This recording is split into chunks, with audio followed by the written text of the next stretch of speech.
নমস্কার ছাত্রছাত্রীরা, concept of physics in Bengali YouTube চ্যানেলে তোমাদের আরও একবার স্বাগত। এর আগে আমরা ইলেকট্রোস্ট্যাটিক্সের প্রথম চ্যাপ্টারটি আমরা পড়েছি। আমরা 3টি ক্লাস নিয়েছিলাম, প্লাস আমরা এমসিকিউ এর জন্য একটা আলাদা ক্লাস রেখেছিলাম। সেখানে আমি লাইভ কিছু এমসিকিউ সলভ করে তোমাদের দেখিয়েছিলাম। আজকে আমরা শুরু করব ইলেকট্রোস্ট্যাটিক্সের সেকেন্ড চ্যাপ্টার, কুলম্বের সূত্র। তো দেখো, এই বেসিক জিনিসগুলো আমরা ফার্স্ট সেকেন্ড ক্লাসেতেই করেছিলাম। যে আমরা দেখেছিলাম যে আধান দুই প্রকারের হতে পারে, ধনাত্মক আধান এবং ঋণাত্মক আধান। একই প্রকারের আধান পরস্পরকে বিকর্ষণ করে, দুটো প্লাস আধানও পরস্পরকে বিকর্ষণ করে, দুটো মাইনাস আধানও পরস্পরকে বিকর্ষণ করে। আর বিপরীত প্রকৃতির আধান তারা পরস্পরকে আকর্ষণ করে, প্লাস এবং মাইনাস পরস্পরকে আকর্ষণ করছে। কিন্তু প্রথম চ্যাপ্টারে তোমরা দেখো শুধু আধানের এই ধর্মটা, মানে চার্জের এই প্রপার্টিসটাই শুধুমাত্র আমরা পড়েছিলাম। কিন্তু এই আকর্ষণ বা বিকর্ষণ বলের ভ্যালু কি হবে, ডিরেকশন কি হবে, মানে তার মান এবং দিক কি হবে, সে সম্পর্কে কিছু কিন্তু প্রথম চ্যাপ্টারে তোমাদের শেখানো হয়নি। তো আমাদের কাছে এটাই এখন কোশ্চেন, এই আকর্ষণ বা বিকর্ষণ বলের মান কত এবং এটা কি কি বিষয়ের উপর নির্ভর করে, সেটাই আমরা জানবো কুলম্বের সূত্রে। চলো আমরা যাই আমাদের নেক্সট স্লাইডে। তো এখানে দেখো দুটো চার্জ দেখানো আছে, বিপরীত প্রকৃতির চার্জ, একটা প্লাস চার্জ একটা মাইনাস চার্জ, এবং তাদের মধ্যে ডিস্টেন্স হচ্ছে আর দূরত্বে দুটি আধান রয়েছে। আচ্ছা, এখানে আর একটা ব্যাপার, আধানগুলো তোমাদের এরকম সুবিধার জন্য বড় বড় করে যদিও আমরা লিখেছি, তবুও তোমরা মনে রাখবে এখানে আধানগুলো কিন্তু বিন্দু আধান, মানে একটা পয়েন্ট হবে, পয়েন্ট চার্জ। তো এক জায়গায় রয়েছে প্লাস চার্জ, আর এক জায়গায় রয়েছে মাইনাস চার্জ, এবং তাদের মধ্যে দূরত্ব হচ্ছে আর। এবং তাদের মধ্যে এই যে স্থির তড়িৎ আকর্ষণ বল, আমরা বলবো কি দুটো প্লাস চার্জের মধ্যে বা দুটো মাইনাস চার্জের মধ্যে যে বল প্রযুক্ত হয়, অথবা একটা প্লাস একটা মাইনাসের মধ্যে যে আকর্ষণ বল প্রযুক্ত হয়, তাকে আমরা বলি স্থির তড়িৎ আকর্ষণ বল, বা ইংরেজিতে বলি ইলেকট্রোস্ট্যাটিক ফোর্স। তো এখানে এই দুজনের মধ্যে যে ইলেকট্রোস্ট্যাটিক ফোর্স কাজ করছে, স্থির তড়িৎ বল কাজ করছে, সেটা হচ্ছে কি এফ। এবং একটা আধানের মান Q1, একটা আধানের মান Q2, এবং ডিস্টেন্স হচ্ছে R।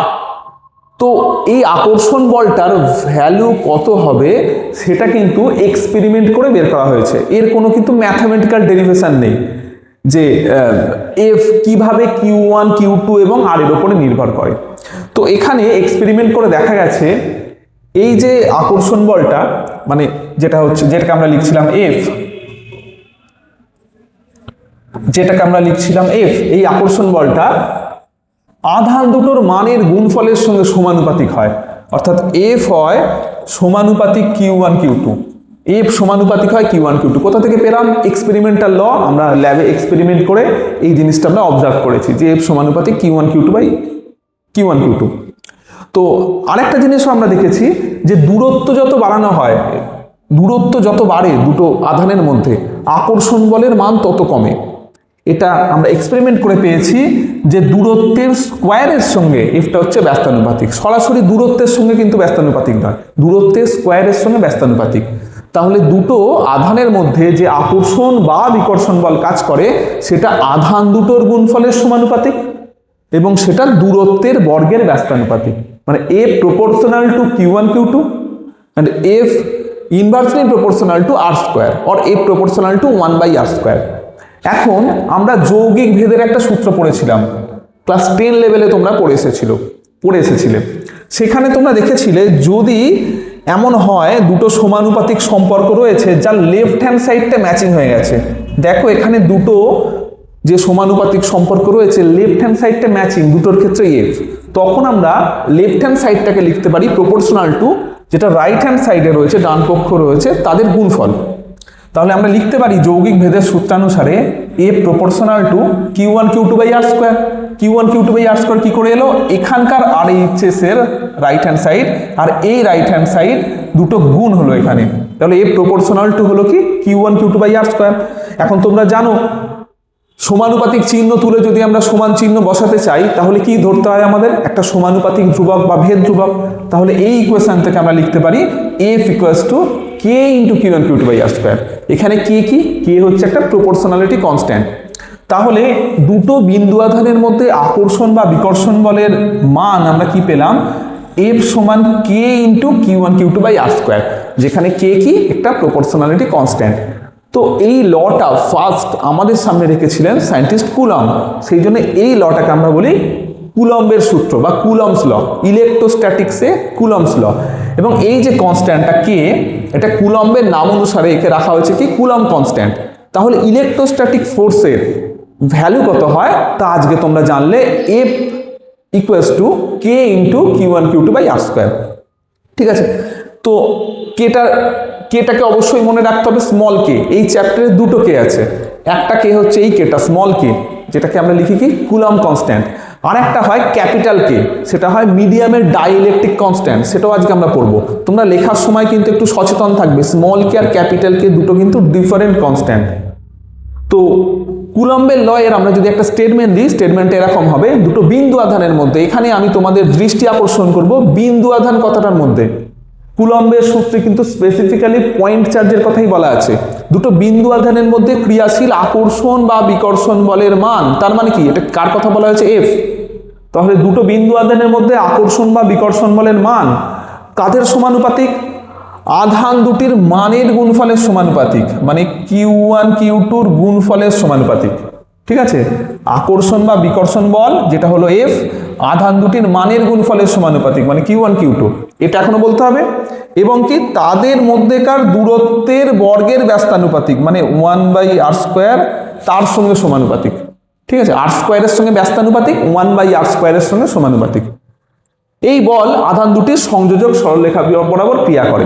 এখন বল যেহেতু একটা ভেক্টর রাশি, তার মান তো বললাম, এই লটাতে তার মান বলা আছে, দিক কি হবে সেটা সম্পর্কেও কুলম্বের সূত্রে বলা আছে, না হলে লটা কি হতো, ইনকমপ্লিট হতো। তাহলে দুজনের মধ্যে আকর্ষণ বা বিকর্ষণ বল কোন বরাবর কাজ করবে, এখানে আছে কিউ1 এখানে আছে কিউ2, হবে না যে এরকম দিক বরাবর আকর্ষণ করছে অথবা এরকম কোনো দিক বরাবর আকর্ষণ করছে, এগুলো কি কুলম সাহেব বলছেন যে এগুলো হচ্ছে ভুল, এরকম দিক বরাবর আকর্ষণ করবে না। কোন দিকে আকর্ষণ বা বিকর্ষণ হবে সেটা হচ্ছে তাদের সংযোজক সরলরেখা, দুজনকে যদি একটা স্ট্রেট লাইন দিয়ে আমরা যোগ করি, সেই স্ট্রেট লাইন বরাবর কিন্তু এই ফোর্সটা কাজ করে। ঠিক আছে, তাহলে কুলম্বের সূত্রে তোমরা ভালো করে খেয়াল করে দেখো, আরেকবার আমি বলছি, কুলম্বের সূত্রের স্টেটমেন্টের এতটা অংশে বলা আছে বলটার মান কি হবে, এফ এর ভ্যালু কি হবে, এবং এই পার্টটাতে বলা আছে বলটার দিক কি হবে। একটা বলের মধ্যে মান এবং দিক দুটো ইনফরমেশন থাকে, দুটো ইনফরমেশনই কিন্তু কুলম দিয়ে দিয়েছেন। তো এই হলো আমাদের ইলেকট্রোস্ট্যাটিক্সের কুলম্বের সূত্র। কুলম্বের সূত্রের সাহায্যে আমরা কি জানতে পারি, কুলম্বের সূত্রের সাহায্যে ইলেকট্রোস্ট্যাটিক ফোর্স বা স্থির তড়িৎ বল অর্থাৎ দুটো বিন্দু আধানের মধ্যে আকর্ষণ বা বিকর্ষণ বলের মান কত হবে সেটা আমরা জানতে পারি। চলো এবার আমরা একটা মজার স্লাইড দেখব। দেখো, এটা খুব ফেমাস একটা মিম, সোশ্যাল মিডিয়ায় ঘোরা খুব ফেমাস একটা, বলা হয় ফিজিক্স মিম, বলা হয় দি গ্রেট কপিরাইট, এই মিমটাকে বলা হয়। এখানে পরীক্ষার হলে দেখুন, এটা সম্ভবত মিস্টার বিন সিরিজের একদম প্রথম এপিসোডেই এটা ছিল। তো মিস্টার বিন আমরা সবাই পরিচিত, তার সঙ্গে আমাদের ছোটবেলাটা কেটেছে মিস্টার বিন দেখে। তো মিস্টার বিন পরীক্ষার হলে ঢুকেছেন, লিখতে পারছেন না কিছু, পাশের জন লিখছে, যেমন হয় আর কি। তো পাশে কে বসে আছেন, তিনি হচ্ছেন নিউটন। তো নিউটনের দেখে দেখে যেন মিস্টার বিন লিখছেন। অরিজিনাল এপিসোডে অবশ্যই নিউটন কুলম ছিল না, এটা মিম বানানো হয়েছে ওনাদেরকে নিয়ে, যে নিউটন কি ল দিয়েছিলেন। নিউটনের ফেমাস লগুলোর মধ্যে একটা হচ্ছে নিউটনের গ্র্যাভিটেশনাল ল, এটাও একটা অ্যাট্রাকশন ফোর্স ছিল এবং ফিল্ড ফোর্স ছিল। তোমাদের প্রথম দিনে বলেছিলাম গ্র্যাভিটেশনাল ফোর্সও একটা ফিল্ড ফোর্স, সেখানে ক্ষেত্রজনিত বল, একটা আশেপাশে ক্ষেত্র তৈরি হয়, নন কন্ট্যাক্ট ফোর্স, আর ইলেকট্রোস্ট্যাটিক ফোর্সও নন কন্ট্যাক্ট ফোর্স। তো নিউটন কি বলেছিলেন, ক্লাস 6-7 থেকে তোমরা এটা পড়ছো, দুটো যদি ভর থাকে, বিন্দু ভর থাকে, একটা m1 একটা m2, তাহলে তাদের মধ্যে দূরত্ব যদি হয় r, মানে ধরো এখানে একটা ভর রয়েছে m1, এখানে একটা ভর রয়েছে m2, এবং তাদের মধ্যে ডিস্টেন্স হচ্ছে r, তাহলে নিউটন বলেছিলেন কি f সমান হবে g into m1 m2 by হচ্ছে r স্কোয়ার। এটা বলেছিলেন কে, নিউটন। এইটা নিউটন স্টেটমেন্ট দিয়েছিলেন। কুলম কি দেখলেন, দেখো মিস্টার বিন রূপী কুলম যেন দেখে চেঞ্জ করে দিচ্ছেন, m1 m2 গুলোকে চেঞ্জ করে দিয়েছেন কি কিউ1 কিউ2। কেন, কারণ এখানে ছিল গ্র্যাভিটেশনে ছিল ভরের মধ্যে আকর্ষণ, m1 এবং m2 ছিল বিন্দু ভর, ইলেকট্রোস্ট্যাটিক্সের চার্জের মধ্যে আকর্ষণ, তাহলে m1 ইনটু চেঞ্জ হয়ে তার জায়গায় বসে গেছে কে q1 q2। ডিস্টেন্সের স্কোয়ার নিচে রয়েছে ব্যস্তানুপাতিক, একই দুটো সূত্রে। গ্র্যাভিটেশনাল লতে কনস্ট্যান্টটা ছিল জি, কি বলতাম জি এর নাম কি ছিল? ইউনিভার্সাল গ্র্যাভিটেশনাল কনস্ট্যান্ট, বাংলাতে বলতাম সর্বজনীন মহাকর্ষ ধ্রুবক। তো তার জায়গায় এখানে বসে গেছে কুলম্ব কনস্ট্যান্ট। তার মানে আমাদের দেখে মনে হচ্ছে যে আরে কুলম্বের ল বা ইলেকট্রোস্ট্যাটিক্স ল তো লেখা খুবই সোজা, এ তো গ্র্যাভিটেশনাল ল থেকে দু তিনটে টার্ম চেঞ্জ করে দিলেই এসে যায়, এ তো আমরাও পারতাম। ঠিক আছে, তো এখানে আমরা দেখব যে দুটোর মধ্যে কি ডিফারেন্স। আমরা মিল তো অনেক পাচ্ছি যে ইলেকট্রোস্ট্যাটিক ফোর্স আর গ্র্যাভিটেশনাল ফোর্স একই রকম, যেন দেখতে কিছু চেঞ্জ করা হয়েছে। চলো দেখি দুটোর মধ্যে মিল এবং অমিল কি কি রয়েছে। প্রথমে মিলগুলো, যেটা আমাদের প্রথমে দেখলেই সমস্ত লোকের চোখে পড়ে, যে কারণে মিলটা পপুলার হয়েছিল। তো দুটোই কিন্তু দূরত্বের বর্গের ব্যস্তানুপাতিকের সূত্র, আমরা বলি ইনভার্স স্কয়ার ল। তোমরা মনে রাখবে কিন্তু যতগুলো ফোর্স ফিল্ড আছে, gravitational force, electrostatic force, magnetic force, সবাই কিন্তু দূরত্বের স্কোয়ারের সঙ্গে ব্যস্তানুপাতিক হয়। এই জিনিসটাকে বলি আমরা ব্যস্ত বর্গের সূত্র। আমরা ওই জন্য বলি, দেখবে বইতে লেখা থাকে যে ব্যস্ত বর্গের সূত্র এরা মেনে চলে, ইনভার্স স্কয়ার ল এরা মেনে চলে। ঠিক আছে, এটা তো গেল একটা প্রথম মিল। দ্বিতীয় একটা মিল হচ্ছে এরা দুজনেই হচ্ছে সেন্ট্রাল ফোর্স। গ্র্যাভিটেশনাল ফোর্সও একটা সেন্ট্রাল ফোর্স, ইলেকট্রোস্ট্যাটিক ফোর্সও সেন্ট্রাল ফোর্স। সেন্ট্রাল ফোর্স সম্পর্কে একটু উঁচু ক্লাসে পড়ানো হয়, যখন তোমরা গ্র্যাজুয়েশনে ফিজিক্স নিয়ে পড়বে সে সময়ে পড়বে। যদি খুব সিম্পলিফাই করে আমি একটু বলতে চাই, সেন্ট্রাল ফোর্সের ক্ষেত্রে কি হয়, মানে একটা পয়েন্টের দিকে, ধর একটা এখানে পয়েন্ট করলাম, ওই পয়েন্টের দিকেই সমস্ত ফোর্সগুলো কাজ করে। যদি কোনো ফোর্স এমন হয় একটা পয়েন্টের দিকেই ফোর্সটা অ্যাপ্লাই হচ্ছে, তো তাকে আমরা বলি সেন্ট্রাল ফোর্স। এখানে বুঝতে পারছো ইলেকট্রোস্ট্যাটিক ফোর্সও একটা সেন্ট্রাল ফোর্স, কারণ একটা পয়েন্ট চার্জের দিকেই অ্যাট্রাকশন হয় বা সেটা থেকে বাইরের দিকে হয়। গ্র্যাভিটেশনাল ফোর্সও তাই। তো এবার দেখি অমিলগুলো কি কি। তো মহাকর্ষ বল এবং ইলেকট্রোস্ট্যাটিক যে force, gravitational force and electrostatic force, যে মেন ডিফারেন্স তাদের মধ্যে, মেন ডিফারেন্স হচ্ছে কি মহাকর্ষ বল বা গ্র্যাভিটেশনাল ফোর্স হচ্ছে একটা অ্যাট্রাকটিভ ফোর্স, কখনো রিপালশন হয় না, বিকর্ষণ হয় না, শুধু আকর্ষণই হয় গ্র্যাভিটেশনাল লয়ের ক্ষেত্রে। যে জন্য দেখবে তোমরা যখন ভেক্টর দিয়ে লিখতে 11-এ একটা মাইনাস সাইন আসতো, ঠিক আছে, যখন তোমরা গ্র্যাভিটেশনাল ফোর্সকে লেখা হতো। তো কিন্তু ইলেকট্রোস্ট্যাটিক ফোর্স তোমরা জানো এখানে আকর্ষণ বিকর্ষণ দুটোই হতে পারে। যদি বিপরীত আদান হয় তাহলে তাদের মধ্যে আকর্ষণ হবে, যদি সম আদান হয় তাহলে তাদের মধ্যে কি হবে, বিকর্ষণ হবে। এখানে একটু সাইনের ভুল আছে, সম আদান তাদের মধ্যে কি হবে, বিকর্ষণ। তাহলে বিপরীত আধানের মধ্যে আকর্ষণ, সম আধানের মধ্যে বিকর্ষণ, দুটোই কিন্তু ইলেকট্রোস্ট্যাটিক ফোর্সে সম্ভব, কিন্তু গ্র্যাভিটেশনাল ফোর্সে শুধুই অ্যাট্রাকশন হয়। এটা মেন একটা ডিফারেন্স। দ্বিতীয়, এটাও একটা খুব গুরুত্বপূর্ণ, আমি এখানে বিশেষ করে তোমাদের মনোযোগ আকর্ষণ করব। গ্র্যাভিটেশনাল ফোর্সে কি ছিল, একটা কনস্ট্যান্ট ছিল ক্যাপিটাল জি। সেই জি কনস্ট্যান্টটাকে আমরা বলতাম ইউনিভার্সাল গ্র্যাভিটেশনাল কনস্ট্যান্ট। ইউনিভার্সাল কথাটা বলতাম, কেন বলতাম, কারণ মাঝখানে না যে মিডিয়ামই থাকুক না কেন গ্র্যাভিটেশনাল ফোর্স কিছু চেঞ্জ হয় না। মানে ধরো আমি বলতে চাইছি, ধরো পৃথিবী আর চাঁদ আছে, মাঝখানে ধরো আমরা এয়ার রাখলাম, গ্র্যাভিটেশনাল ফোর্স যা হবে, মাঝখানে ধরো আমরা ওয়াটার রাখলাম, গ্র্যাভিটেশনাল ফোর্স সেম হবে। মাঝখানে ধরো আমরা গ্লাস রাখলাম আর তার মুনের মাঝখানে, তো গ্র্যাভিটেশনাল ফোর্স সেম থাকবে। অর্থাৎ দুটো বস্তুর মাঝখানে কি মিডিয়াম আছে তার উপরে গ্র্যাভিটেশনাল ফোর্স বা গ্র্যাভিটেশনাল কনস্ট্যান্ট ডিপেন্ড করে না, ইন্ডিপেন্ডেন্ট। এই জন্য ওটাকে বলা হতো কিন্তু ইউনিভার্সাল। ইলেকট্রোস্ট্যাটিক ফোর্স কিন্তু এমন নয়, মাঝখানের মিডিয়ামটা যদি তোমরা চেঞ্জ করে দাও, Q1 আর Q2 আধান আছে, মাঝখানে রয়েছে বায়ু, একরকম হবে।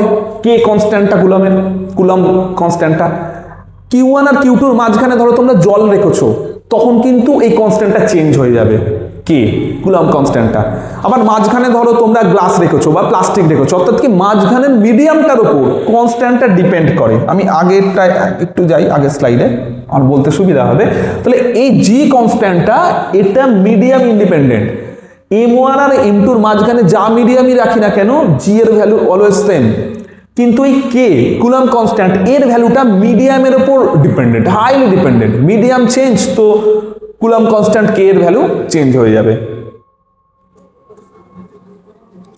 আর কি বলের শক্তি, এটাকে তোমাদের আমি প্রথম দিনেই বলেছি যে যতগুলো আমাদের ফোর্স ফিল্ড আছে তার মধ্যে গ্র্যাভিটেশনাল ফোর্স হচ্ছে খুব উইক, এটাও একটা নন কন্ট্যাক্ট ফোর্স, কিন্তু উইক ফোর্স, কিন্তু ইলেকট্রোস্ট্যাটিক ফোর্স খুব স্ট্রং ফোর্স।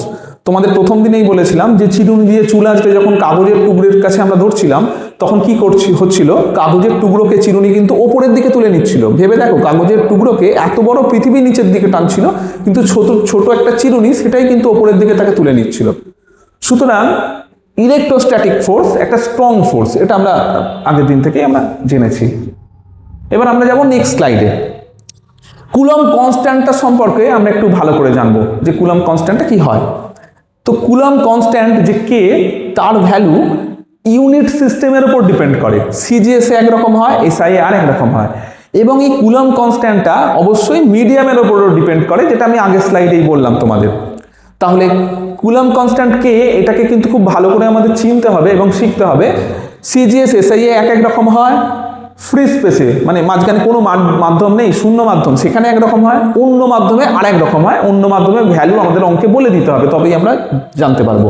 তো সিজিএসএ ফ্রি স্পেসে কি হয় কুলম্ব কনস্ট্যান্ট, সিজিএসএ আদার মিডিয়ামে কি হয়, এসআইএ ফ্রি স্পেসে কি হয়, এসআইএ আদার মিডিয়ামে কি হয়। প্রথম আমাদের কাজ হচ্ছে কুলম্ব কনস্ট্যান্টের ভ্যালুগুলো রপ্ত করা।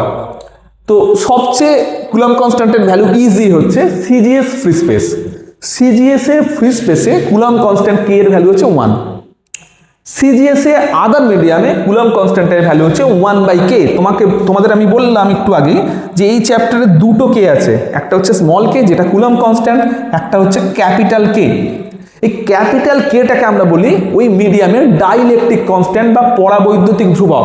বিভিন্ন কুপরিবাহী পদার্থের, মানে দুটো বস্তুর মাঝখানে অবশ্যই কুপরিবাহী পদার্থ আছে। সুপরিবাহী থাকলে চার্জগুলো তো সেপারেট থাকতোই না, ধরো একটা প্লাস চার্জ একটা মাইনাস চার্জ তো একে অপরের সঙ্গে এসে মিশে যেত না।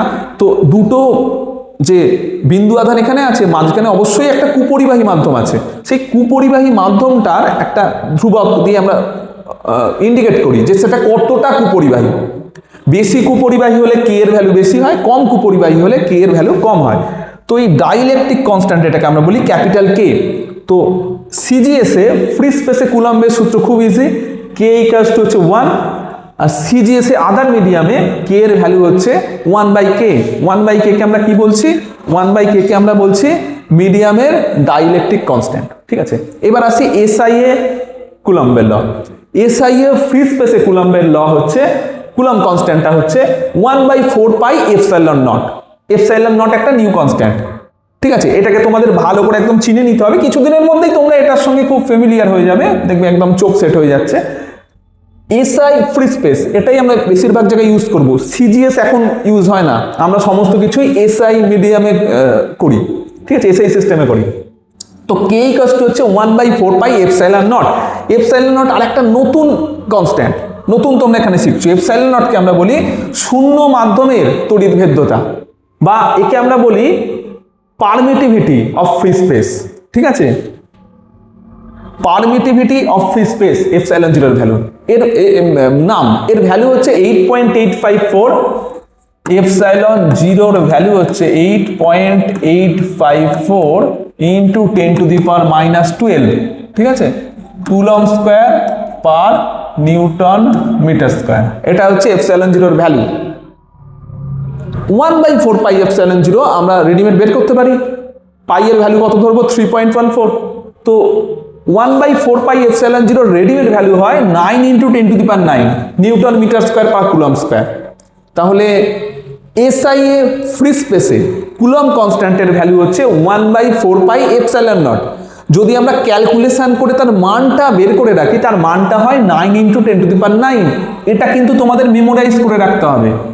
এসআই পদ্ধতিতে শূন্য মাধ্যমে কুলম্ব কনস্ট্যান্টের ভ্যালু হচ্ছে 9 into 10⁹ newton metre square per coulomb square. আমরা কিন্তু যখন অঙ্ক করি ফ্রি স্পেসের অঙ্ক 9 ইন্টু 10⁹ ডাইরেক্ট আমরা পুট করি সেখানে। এবার আমরা দেখি এসআইএ আদার মিডিয়ামে কি হয়। এসআইএ আদার মিডিয়ামে আর তো এপসাইলন নট লিখতে পারবো না। এপসাইলন নটটা কি ছিল, পারমিটিভিটি ছিল কার, ফ্রি স্পেসের পারমিটিভিটি। কিন্তু যদি Q1 আর Q2 এদের মাঝখানে অন্য কোনো মিডিয়াম রাখি, মাঝখানে অন্য একটা মিডিয়াম রেখেছি যার পারমিটিভিটি এপসাইলন, এপসাইলন নট তো আর হচ্ছে না, নটটা আমরা অ্যালট করে দিয়েছি ফ্রি স্পেসের জন্য। তাহলে Q1 আর Q2 এর মাঝখানে যদি অন্য কোনো মিডিয়াম থাকে যার পারমিটিভিটি হচ্ছে এপসাইলন, সেখানে কে এর ভ্যালু হয় 1/4 পাই এপসাইলন। তাহলে দেখি আমরা কে এর ভ্যালুগুলো কি হচ্ছে। সিজিএস এ ফ্রি স্পেসে কে এর ভ্যালু হচ্ছে 1, সিজিএস এ আদার মিডিয়ামে কে এর ভ্যালু হচ্ছে 1/k, যেখানে কে হচ্ছে dielectric constant of that medium. SI free space Coulomb কনস্ট্যান্টের ভ্যালু হচ্ছে 1/4 পাই এপসাইলন 0, যার ভ্যালু হচ্ছে কি 9 × 10⁹। এসআই এ আদার মিডিয়ামে কুলম কনস্ট্যান্টের ভ্যালু হচ্ছে k = 1/4 পাই এপসাইলন, যেখানে এপসাইলন হচ্ছে যে মিডিয়ামটায় রয়েছে আধান দুটো তার পারমিটিভিটি। এবার এখানে না এপসাইলনকে আমরা লিখতে পারি k এপসাইলন 0, মানে এই ক্যাপিটাল কে আর এই ক্যাপিটাল কে কিন্তু সেম। এখানে একটা রিলেশন হয় ইলেকট্রোস্ট্যাটিক্সে, যেখানে কে হচ্ছে এপসাইলন বাই এপসাইলন 0। মিডিয়ামের ডাইলেকট্রিক কনস্ট্যান্ট কে, সেটা মিডিয়ামের পারমিটিভিটি আর ফ্রি স্পেসের পারমিটিভিটির রেশিওর ইকুয়াল হয়। তাহলে এপসাইলনের জায়গায় আমরা কে এপসাইলন 0 লিখতে পারি, কে এপসাইলন নটও লিখতে পারি। তাহলে এসআই এ আমরা কুলম কনস্ট্যান্ট লিখতে পারি, ভালো করে বুঝে নাও, 1/4 পাই এপসাইলন নট অর 9 × 10⁹, যে কোনো একটা। এসআই এ আদার মিডিয়ামে কুলম কনস্ট্যান্ট কে কে লিখতে পারি 1/4 pi epsilon or 1/4 pi K epsilon not. Clear? এগুলো একটু তোমাদের যেটা বলেছিলাম ফর্মুলার খাতা একটু লিখে লিখে প্র্যাকটিস করো, 2-3 দিন একটু পড়ো। এটাকে কিন্তু রপ্ত করতে একটু তোমাদের এফর্ট দিতে হবে। যদি ভাবো যেটা একবার দেখবো আমাদের রেডি হয়ে যাবে, ইলেকট্রোস্ট্যাটিক কিন্তু এরকম নয়, ঠিক আছে? ইলেকট্রোস্ট্যাটিক্সে তোমাদের কিন্তু একটু মনোযোগ দিতে হবে, একটু এফর্ট দিতে হবে, তারপর জিনিসটা বুঝতে পেরে গেলে কিন্তু সহজ হয়ে যাবে। এরপর আমরা যাই আমাদের নেক্সট স্লাইডে। তাহলে কুলম কনস্ট্যান্টের ভ্যালুগুলো যদি আমরা এখন বসিয়ে দিই এখানে, তো কুলম্বের লকে দেখো অনেক রকমভাবে লেখা যায়। একই কুলম্বের সূত্র অনেক রকমভাবে লিখছি, এরকম কিন্তু গ্র্যাভিটেশনে ছিল না, এটাই একেবারে তোমাদের কাছে নতুন। সিজিএস এ ফ্রি স্পেস কুলম, আচ্ছা লটা আমি এখানে একবার লিখে দিই ওপরে। কুলম্বের লটা কি ছিল? ম্যাথমেটিক্যাল লটা F ছিল k × Q1 Q2/r², ঠিক আছে? F ছিল কি k × Q1 Q2 বাই ছিল কি r², ঠিক আছে? F k × Q1 Q2/r², আমরা পড়ে নিয়েছি। তো সিজিএস এ ফ্রি স্পেসে কে এর ভ্যালু কত? 1, তাহলে সিজিএস এ ফ্রি স্পেসে কে এর ভ্যালু 1, তাহলে কুলম্বের সূত্রটা হয়ে যাচ্ছে F Q1 Q2/r²। সিজিএস এ আদার মিডিয়ামে কে এর ভ্যালু কি 1/k, যেখানে কে ছিল কি মিডিয়ামের ডাইলেকট্রিক কনস্ট্যান্ট। তাহলে কুলম্বের লটা সিজিএস এ আদার মিডিয়ামে হয়ে যাচ্ছে F 1/k × Q1 Q2/r²। এবার আছে এসআই এ কে এর ভ্যালু কি 1/4 পাই এপসাইলন নট, একটু আগে হলো। তাহলে সিজিএস এ এসআই এ ফ্রি স্পেসে কুলম্বের লটা হয়ে যাচ্ছে F 1/4 pi epsilon not × Q1 Q2/r²। Or যদি ভ্যালু আমরা বসাই 9 × 10⁹ Q1 Q2/r²। এসআই এ ফ্রি স্পেসে কুলম্বের ল এরকম করে আমরা লিখতে পারি। এসআই এ আদার মিডিয়ামে কুলম কনস্ট্যান্ট কে এর ভ্যালু কি 1/4 পাই এপসাইলন, তাহলে লিখতে পারি F 1/4 pi epsilon × Q1 Q2/r²। অথবা কেউ যদি এপসাইলনের ভ্যালু বসিয়ে দেয় কে এপসাইলন 0 সে লিখতে পারে 1/4 পাই কে এপসাইলন নট × Q1 Q2/r², ঠিক আছে? এই কে একে বলি মিডিয়ামের ডাইলেকট্রিক কনস্ট্যান্ট।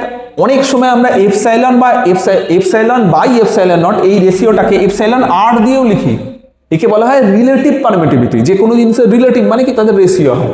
তাহলে কুলম্বের লকে তোমরা দেখে নাও এরকম 4 রকম ভাবে আমরা লিখতে পারি। এবার হচ্ছে না তোমাদের যখন ডেরিভেশন হবে বা বইয়ে লেখা হবে অনেক সময় বলে দেওয়া হয় না যে সিজিএস এ লটা লেখা হয়েছে না এসআই এ ফ্রি স্পেসে লেখা হয়েছে নাকি আদার মিডিয়ামে। আমরা দেখে চিনে নিই, যদি কুলম্বের সূত্র এরকম করে লেখা হয় বইয়েতে কোনো জায়গায় কোনো স্টেটমেন্টে, আমরা বুঝে যাই যে এসআই এ ফ্রি স্পেসে লেখা হয়েছে। কুলম্বের সূত্রকে যদি এই ফরম্যাটে লেখা হয় বা এই ফরম্যাটে লেখা হয় আমরা বুঝে যাই যে এসআই এ আদার মিডিয়ামে লেখা হয়েছে। যদি কুলম্বের লকে এরকম লেখা হয় কোনো অঙ্কে কোনো ডেরিভেশনে বইতে, আমরা বুঝে যাই এটা কিন্তু সিজিএস এ লেখা হয়েছে ফ্রি স্পেসে। আবার কুলম্বের লকে যদি এইভাবে লেখা হয় আমরা তখন বুঝে যাই এটা সিজিএস এ লেখা হয়েছে আদার মিডিয়ামে লেখা হয়েছে, ঠিক আছে? তাহলে কুলম্বের ল কিন্তু আমরা দেখে আমাদের বুঝতে হয় যে কোন ইউনিট সিস্টেমে করা হয়েছে এবং কোন মিডিয়ামে এটা করা হয়েছে। এখানে দেখো আমি তোমাদের একটা মজার এক্সাম্পল দিচ্ছি। এখানে আমি একটা ক্যারেক্টার ধরেছি, একটা ছেলে তোমাদের মতোই একটা ক্যারেক্টার, তার নাম দিয়েছি ধরো বাচ্চু, ঠিক আছে। এখানে বাচ্চুকে ডিফারেন্ট ড্রেসে দেখানো আছে। এটা হচ্ছে বাচ্চু বাড়িতে রয়েছে, তখন সে একটা স্যান্ডো গেঞ্জি পরে আছে। এটা বাচ্চু টিউশনে গেছে, তখন একটু ভালো ড্রেস আপ করে গেছে। এটা বাচ্চু স্কুলে গেছে, স্কুল ইউনিফর্মে। এটা তো বাচ্চু গেছে আরো ভালো জায়গায়, সে বিয়ে বাড়ি গেছে, অনুষ্ঠান বাড়িতে রিসেপশনে সে রয়েছে, সে আরো ভালো ড্রেস আপ করে গেছে, খুব সুন্দর, সবচেয়ে ভালো লাগছে এখানে দেখতে বাচ্চু। কিন্তু তোমরা দেখো মেন যে ক্যারেক্টার আমাদের বাচ্চু না, সে হচ্ছে কিন্তু সেম, সে কিন্তু সেম অলওয়েজ। তুমি যদি বাচ্চুর ড্রেস দেখে ঘাবড়ে যাও, বাচ্চুকে তুমি দেখেছো পাশের বাড়িতে এরকম গেঞ্জি গায়ে দিয়ে হাফ প্যান্ট পরে সে ঘুরছে, তুমি বিয়ে বাড়িতে দেখে যদি বাচ্চুকে না চিনতে পারো, সমস্যা। তাহলে তুমি তার ড্রেস দেখো না, তুমি তার ড্রেসগুলো দেখো না, তুমি তাকে আইডেন্টিফাই করো তার মুখ দেখে। তুমি যদি তার ড্রেস দেখে আইডেন্টিফাই করো, তুমি বাচ্চুকে চিনতে পারবে না। যদি মুখটা দেখে আইডেন্টিফাই করো, তাহলে বাচ্চুকে তোমরা খুব সহজে চিনে নেবে।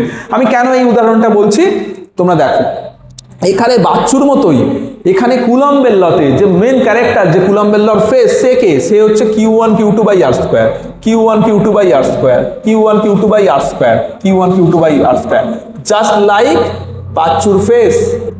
বাচ্চুর ফেসটা যেমন অলওয়েজ সেম, কুলম্বের ল যে ফরম্যাটেই দিক না কেন, কুলম্বের লয়ের Q1 Q2 বাই আর স্কোয়ারটা সেম।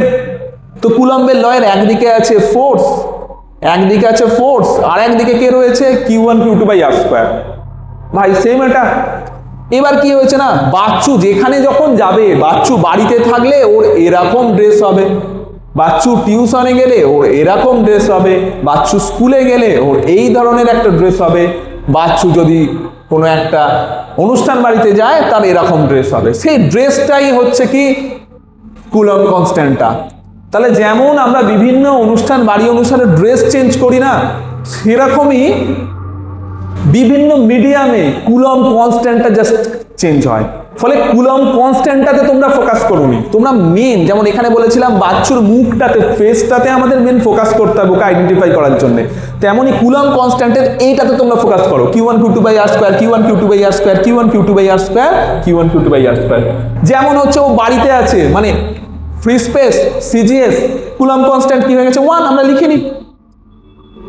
বাচ্চু টিউশনে গেছে, ড্রেস চেঞ্জ হয়ে গেছে, তো Coulomb constant other medium CGS হয়ে গেছে 1/k, জাস্ট বাচ্চুর dress. SI free space, Coulomb constant কি হবে? 1/4 পাই এপসাইলন নট, জাস্ট বাচ্চুর ইউনিফর্মের মতো, এটা চেঞ্জ হয়েছে। আবার SI আদার মিডিয়াম, বাচ্চু বিয়ে বাড়ি গেছে, আরো ভালো ড্রেস হয়েছে, 1/4 পাই এপসাইলন। তাহলে তোমরা কি বাচ্চুর ফেসটা আলাদা করে মনে রাখো আর ড্রেসগুলো আলাদা করে মনে রাখো। এবার তোমরা কম্বিনেশন করো যে বাচ্চু বিয়ে বাড়ি একই ফেস ভালো ড্রেস, বাচ্চু বাড়িতে একই ফেস গায়ে স্যান্ডো গেঞ্জি। তো তেমনই তোমরা আইডেন্টিফাই করো Q1 Q2 by R square, এবং ড্রেসটাকে তোমরা আলাদা করে মুখস্থ করো, যেটা আমাদের এখানে হচ্ছে কুলম্ব কনস্ট্যান্ট। যেখানে যেমন প্রয়োজন সেখানে তেমন কুলম্ব কনস্ট্যান্টগুলোকে কিন্তু আমরা পুট করব। আশা করি যদি একটু তোমরা খাতা পেন নিয়ে রপ্ত করো, একটু বুঝে লেখার চেষ্টা করো, কুলম্বের লটা তোমরা খুব সহজেই ধরে ফেলতে পারবে। নেক্সট স্লাইডে যাই। কুলম্বের ল থেকে না আমরা চার্জের ডেফিনেশন আমরা বলতে পারি, যদিও ডেফিনেশন তোমাদের ডাইরেক্টলি এই সেমেস্টারে লাগছে না, তবুও এটা তো আমাদের জেনে রাখা উচিত। যদি CGS আমরা করি, যে দুটো চার্জ আছে এখানে, এক ইউনিট এখানে পজিটিভ চার্জ আছে, এখানেও এক ইউনিট +1, এখানেও +1 আছে, পজিটিভ চার্জ আছে, এবং তাদের মধ্যে তাহলে ফোর্স কত হবে? আমরা জানি F = কি হয় CGS এ? Q1 Q2 by R square. তাহলে Q1 কে যদি 1 ধরি, Q2 কে যদি 1 ধরি, R কে যদি 1 ধরি, ডিস্টেন্সটা দেখো R = 1, তাহলে F কত হবে? একটাই ল অনুসারে। তাহলে আমরা এর ডেফিনেশন কি দিতে পারি? এই ল থেকে দুটো সমজাতীয় আধান যদি পরস্পর 1 সেমি দূরত্বে থাকে এবং তাদের মধ্যে 1 ডাইন বল প্রযুক্ত হয়, তবে সেই আধান দুটোর মান হচ্ছে 1 একক। CGS এ 1 একক আধানের CGS এ আধানের একক কি? ESU, ইলেকট্রোস্ট্যাটিক ইউনিট, অথবা কি স্ট্যাট কুলম্ব। তাহলে এটাকেই বলে 1 স্ট্যাট কুলম্ব। তাহলে সিজিএস পদ্ধতিতে সংজ্ঞাটা কেমন হবে? দুটো সমজাতীয় সমপরিমাণ বিন্দু আধান যদি পরস্পর 1 সেমি দূরত্বে থেকে পরস্পরের ওপর এক ডাইন বল প্রযুক্ত করে তবে সেই বিন্দু আধান দুটিতে আধানের পরিমাণ হয় 1 স্ট্যাক কুলম্ব বা 1 ইএসি। এবার আমরা যাই এসআই পদ্ধতিতে। ঠিক আছে, এসআই এর লটা কি ছিল? এফ ইকুয়ালস টু ছিল 9 × 10⁹ into Q1 Q2 by R square. তাহলে এসআই এ কি হবে? এটাকে যদি +1 চার্জ ধরি, এটাকে যদি +1 চার্জ ধরি, ডিস্টেন্সটা যদি 1 মিটার হয়, দেখো 1 1 1, তাহলে এফ ইকুয়ালস টু কত হচ্ছে? এফ ইকুয়ালস টু হচ্ছে 9 × 10⁹ নিউটন এসআই এ। তাহলে এসআই এ ফোর্সটা হয় 9 × 10⁹ নিউটন, একটু আলাদা কিন্তু লটা। তাহলে এসআই পদ্ধতিতে আমরা 1 কুলম্ব চার্জের ডেফিনেশন কিভাবে দেব? যদি দুটো সমপরিমাণ সমজাতীয় বিন্দু আধান পরস্পর 1 মিটার দূরত্ব থেকে পরস্পরের ওপর 9 × 10⁹ নিউটন বল প্রয়োগ করে, তাহলে প্রতিটা আধানের মান হয় 1 কুলম্ব। একটু মনে রাখবে 1 কুলম্ব আধানের ডেফিনেশন আমরা কিভাবে দিই। এরপর যাব আমরা আমাদের নেক্সট স্লাইডে। আমরা আজকে আমাদের ক্লাসের শেষের দিকে চলে এসেছি। এবার দেখো, আমরা জানি কি বল একটা ভেক্টর রাশি, সুতরাং বলের ক্ষেত্রে না যদি পুরোপুরিভাবে বলকে প্রকাশ করতে হয় তাহলে ভেক্টর দিয়ে প্রকাশ করতে হবে। এতক্ষণ আমরা স্কেলার ভ্যালুগুলো লিখছিলাম ফোর্সের স্কেলার ভ্যালু লিখলে কি হচ্ছিল, তার মধ্যে ডিরেকশনের ইনফরমেশনটা থাকছিল না, দিকের তথ্যটা থাকছিল না। তো এখানে যদি দিকের তথ্যটা আমরা যোগ করি তাহলে ভেক্টর সাইন আমাদের দিতে হবে। তো এখানে Q1 চার্জ রয়েছে, এখানে Q2 চার্জ রয়েছে, দুটোই পয়েন্ট চার্জ বিন্দু আধান, তাদের মধ্যে দূরত্ব হচ্ছে r এবং দুটোই প্লাস চার্জ, তাহলে বিকর্ষণ হচ্ছে। তাহলে এই এদের মধ্যে যে রিপালসিভ যে ফোর্সটা হবে সেটা কোন দিকে হবে? এই দিকে ফোর্স হবে। এটা হচ্ছে এফ এর ডিরেকশন। আর এর ডিরেকশন কি হবে? আমরা ধরছি এই বিন্দু থেকে দূরত্ব ভেক্টরগুলোকে আমরা আঁকছি আর, তাহলে আর এর দিক আর এফ এর দিক এই ক্ষেত্রে সেম। তাহলে যখন স্কেলারে লিখছিলাম আমরা এফ ইকুয়ালস টু কি লিখছিলাম? এসআই ফ্রি স্পেসে 1/4πε0 Q1 Q2 by R square. এটা কি ছিল? এটা ছিল এফ এর ভ্যালু। এবার যখন একে আমি ভেক্টর ফর্মে লিখবো, ভ্যালুটা তো ভাই সেমই থাকবে, ভ্যালু তো চেঞ্জ হবে না, শুধু কি ডিরেকশনের ইনফরমেশনটা এতে অ্যাড হয়ে যাবে। তো কোনো রাশিতে যদি আমরা ভেক্টরের ইনফরমেশনটা অ্যাড করি, ডিরেকশনটা, অথচ ভ্যালু সেম রাখি, তখন কি করি? তাকে ইউনিট ভেক্টর দিয়ে গুণ করি। ইউনিট ভেক্টরের কি ভ্যালুটা 1, কিন্তু সেটা দিয়ে গুণ করলে কি হয়ে যায়? স্কেলারকে ভেক্টর দিয়ে গুণ করলে সেটা একটা ভেক্টর হয়ে যায়। তাহলে আমরা কি করব? এই দিকটাকে যেই বাঁ দিকটাকে আমরা ভেক্টর লিখছি, ভেক্টরের ইনফরমেশনটা জাস্ট এখানে যখন আমরা অ্যাড করছি তখন কি হবে? এদিকেও একটা ইউনিট ভেক্টর দিয়ে আমরা গুণ করে দেবো। যেই ইউনিট ভেক্টর দিয়ে গুণ করলাম পুরো ডান দিকের রাশিটা ভেক্টর হয়ে গেল, অথচ ভ্যালু সেম থাকলো, যেহেতু ইউনিট ভেক্টর দিয়ে আমরা গুণ করেছি। আশা করি আইডিয়াটা বুঝতে পারছো। তাহলে বাঁ দিকে ভেক্টর চিহ্ন দাও, কুলম্ব লটাকে যদি ভেক্টর ফর্মে লিখতে চাও ডান দিকে একটা ইউনিট ভেক্টর দিয়ে গুণ করো। ঠিক আছে, একক দূরক ভেক্টর না, এটা যদি আর হয় সেদিকের ইউনিট ভেক্টর এখানে আমাদের দরকার। এবার হচ্ছে এখানে একটা চার্জের নাম দিয়েছি 1, একটা চার্জের নাম দিয়েছে 2। তাহলে 2 এর উপরে 1 কত ফোর্স অ্যাপ্লাই করে, তখন ওটাকে লিখি F21। এটা 21 নয় কিন্তু, F21 মানে 2 এর ওপরে প্রযুক্ত বল 1 এর দ্বারা। তাহলে 2 এর ওপরে 1 কোন দিকে বল প্রযুক্ত করছে? আউটওয়ার্ড, বাইরের দিকে। তাহলে F21 আমরা লিখতে পারি 1/4πε0 Q1 Q2 by r square into r cap. So easy, too easy এটা। তো কুলম্বের সূত্রের ভেক্টর ফর্ম, কোনো ভয় পাওয়ার কোনো কারণই নেই, তুমি আগে থেকেই ভ্যালুটা জানো, জাস্ট ওতে একটা ইউনিট ভেক্টর দিয়ে গুণ করে দাও, তাহলে ওটা ভেক্টরে কনভার্ট হয়ে যাবে। তাহলে এটা হলো কুলম্বের সূত্রের ভেক্টর। এবার তোমরা আরেকটা জিনিস দেখো, এটা তোমরা ক্লাস 11-এ ভেক্টরে পড়েছিলে, যে কোনো ইউনিট ভেক্টরকে আমরা লিখতে পারি সেই ভেক্টরটাকে তার ভ্যালু দিয়ে ভাগ। কোনো ভেক্টরকে যদি তার ম্যাগনিটিউড দিয়ে ভাগ করি তখন কি হয়? সেই একই ডিরেকশনে আমরা ইউনিট ভেক্টর পাই। তাহলে আর ক্যাপকে আমরা লিখতে পারি vector R by R magnitude of R. এটাকে যদি এখানে লিখি আর ক্যাপের বদলে ভেক্টর আর বাই আর, তাহলে এটা হয়ে যাবে কি? Vector R by r cube. তো এই জিনিসটা না প্রথম সবাই যখন দেখে সবাই ঘাবড়ে যায়। আমি যখন তোমাদের মতো স্টুডেন্ট ছিলাম, আমিও যখন বইয়ে ফার্স্ট টাইম এটা আমি দেখেছিলাম, ভাবলাম আরে কি হলো? কুলম্ব তো চিরকাল বললেন যে এফ প্রপোর্শনাল টু কি আর স্কোয়ার, তো এখানে কিউব কি করে এলো? প্রথমবারে কিন্তু সবাইরই এটা হয়। তো কিউব কেন এলো? তুমি দেখো এখানে কিন্তু ভেক্টর আর লেখা হয়েছে। ভেক্টর আরকে একটা আর দিয়ে যদি ভাগ করি তখন আর ক্যাপ হয়ে যায়। অ্যাকচুয়ালি নিচে স্কোয়ারই আছে, নিচে কিন্তু কিউব নেই অ্যাকচুয়ালি। আর ক্যাপকে আমরা ভেক্টর আর বাই আর লেখার জন্য কিউব এরকম ফর্মে হয়, তখন বাঁ দিকটা কি হলো, f21 vector equals to 1/4 pi epsilon not q1 q2 by r cube into vector R. তাহলে এরকম ফর্মেও কুলম্বের সূত্রকে লেখা হয়। জিনিসটা একটু বুঝে নাও, জাস্ট সিম্পল ভেক্টরের ইউনিট ভেক্টরের কনসেপ্ট। এখানে ঘাবড়াবার কিচ্ছু নেই যে নিচে আর ক্যাপ কেন লেখা হয়েছে। নিচে যদি আর ক্যাপ লেখা হয় তুমি দেখবে গায়ে কিন্তু ভেক্টর আর লেখা আছে, ঠিক আছে। এটা কিন্তু একই জিনিস। একইভাবে যদি উল্টোটা আমরা করতাম যে 1 নম্বর আধানের ওপর 2 নম্বর আধান কত বল প্রয়োগ করবে, উল্টো দিকে বল প্রয়োগ করবে, এদিকে না, আর হচ্ছে কোন দিকে, আর হচ্ছে ওদিকে। কিন্তু যদি 2 1 এর ওপরে বল প্রয়োগ করে 2 1 এর ওপরে বিকর্ষণ করবে কোন দিকে, এদিকে। তাহলে তখন তাকে লিখতে পারি F12 1 এর ওপরে প্রযুক্ত বল 2 দ্বারা লিখতে পারি 1/4 pi epsilon not q1 q2 by r square into minus r cap, কারণ ডিরেকশনটা অন্যদিকে।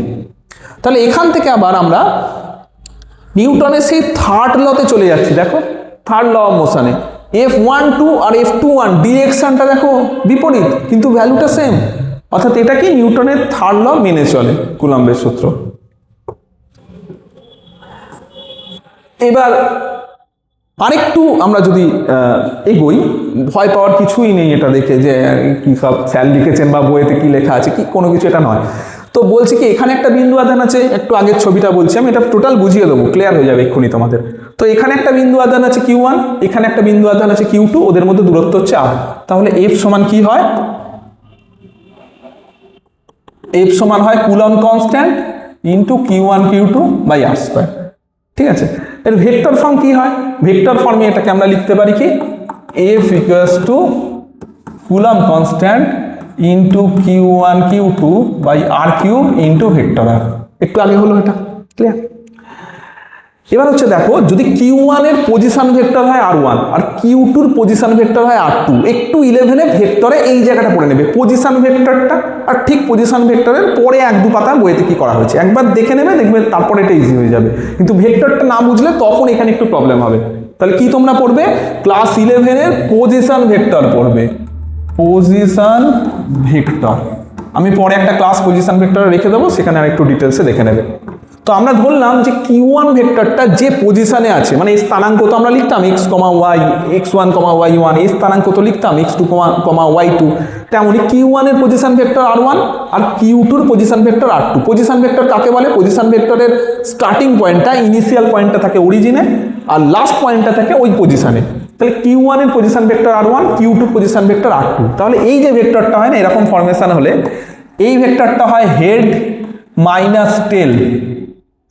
এই ভেক্টরটা দেখো এইদিকে মুখ করে আছে, এর হেডে কে আছে r2, এর টেলে কে আছে r1, তাহলে r ভেক্টর সমান হয় r2 মাইনাস r1।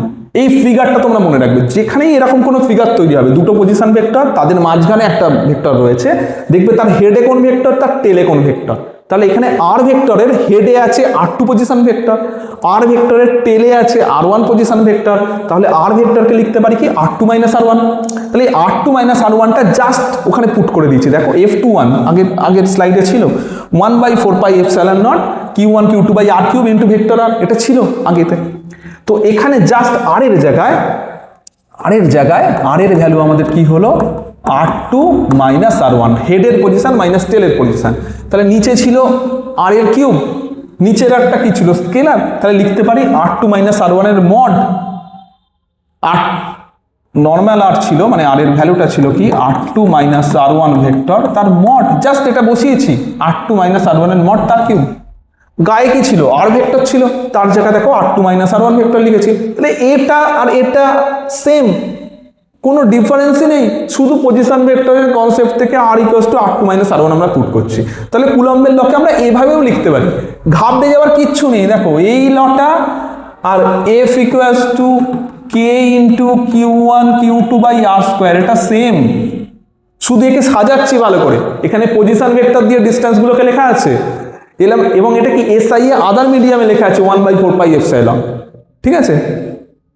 তো আশা করি এটাও তোমাদের ক্লিয়ার হয়ে গেছে যে ভেক্টর ফর্ম কি করে হয়। এরকম ভেক্টর ফর্ম আমরা খুব একটা লিখি না, এটা থেকে কোনো ভয় পাওয়ার দরকার নেই, কারণ ক্লাস 12-এ আমরা যে ডেরিভেশনগুলো করব এই ফর্মটা খুব একটা কিন্তু আমাদের আসবে না, কিন্তু এটাকে তোমাদের চিনে রাখা যেটা হচ্ছে কিভাবে হচ্ছে এটা। এরপরে আর যেটা জিনিস রয়েছে সেটা হচ্ছে কুলম্বের লটা স্পেশালি বলা আছে শুধুমাত্র দুটো বিন্দু আধানের ক্ষেত্রে। কিন্তু যদি এমন হয় যে একটা বিন্দু আধানের ওপরে অনেক আধান বল প্রয়োগ করছে, একটা চার্জ ডিস্ট্রিবিউশন ফোর্স অ্যাপ্লাই করছে, তখন কি হবে? তখন বলের উপরিপাতের নীতি কাজ করবে।